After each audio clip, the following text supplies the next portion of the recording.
Bonjour et bienvenue. Aujourd'hui, on se penche sur un outil qui promet de révolutionner la prospection professionnelle, surtout sur LinkedIn.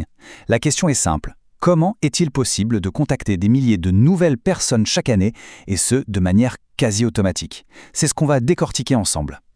Allez, on commence fort avec un chiffre qui frappe l'esprit. 10 000. C'est le nombre de nouvelles connexions que cet outil prétend pouvoir ajouter à un réseau LinkedIn en une seule petite année. C'est un volume qui paraît énorme, n'est-ce pas? Forcément, on se demande tout de suite, mais comment ça marche? Quelle est la mécanique derrière une telle promesse? Pour comprendre d'où sort ce chiffre, il faut aller voir ce qu'il y a sous le capot. On va donc plonger au cœur du système Wallaxy pour voir, d'après la source, comment cet outil d'automatisation est bâti. Alors, Wallaxy, c'est quoi exactement? Eh bien, c'est une extension pour le navigateur Chrome, toute simple à installer. Son but, c'est de contacter automatiquement des gens qui ne sont pas encore dans notre réseau direct. Sur LinkedIn, on appelle ça les contacts de niveau 2. Son fonctionnement repose sur 4 piliers. D'abord, c'est basé sur le cloud, ce qui est super important. Ça veut dire que ça tourne tout seul, pas besoin de laisser son ordinateur allumé avec LinkedIn ouvert.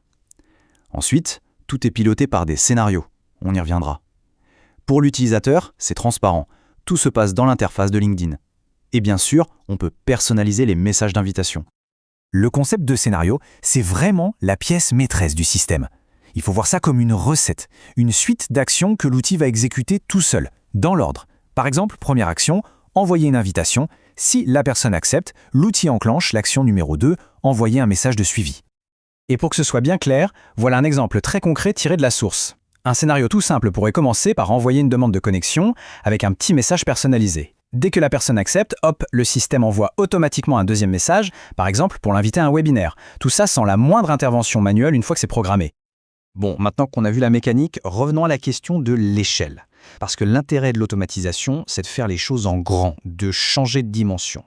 Alors voyons les chiffres qui sont avancés. Et le rythme annoncé est assez dingue. Imaginez un peu. L'outil est conçu pour générer une quarantaine de nouvelles connexions par jour. Ça fait 200 par semaine. Environ 800 par mois. Et si on fait le calcul, on retombe bien sur notre chiffre de départ. Une machine a créé près de 10 000 nouvelles relations professionnelles par an. Des chiffres, c'est bien beau, mais un cas concret, ça parle encore plus. La source nous donne justement une étude de cas très intéressante, celle d'un utilisateur, Franck, qui s'en est servi pour une cible vraiment spécifique. On fait donc la connaissance de Franck. Son cas est mis en avant parce que son défi était de taille. Il voulait toucher un public très précis, à l'international. Une tâche qui, faite à la main, serait quasi impossible, ou en tout cas prendrait un temps fou. Et le premier résultat est remarquable. Franck a obtenu un taux d'acceptation de 61%. Ça signifie que plus de 6 personnes sur 10 contactées par un robot ont accepté sa demande. C'est là qu'on touche à un paradoxe intéressant. Comment une approche aussi massive et automatisée peut-elle paraître suffisamment pertinente pour obtenir un tel résultat ? Pour mettre des chiffres derrière ce pourcentage, voilà ce que ça donnait concrètement.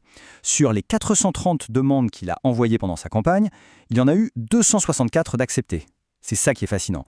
La capacité non seulement à toucher une audience large, mais aussi à obtenir une réponse positive vraiment significative.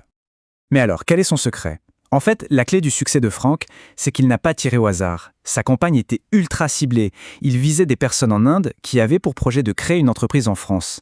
La source est formelle.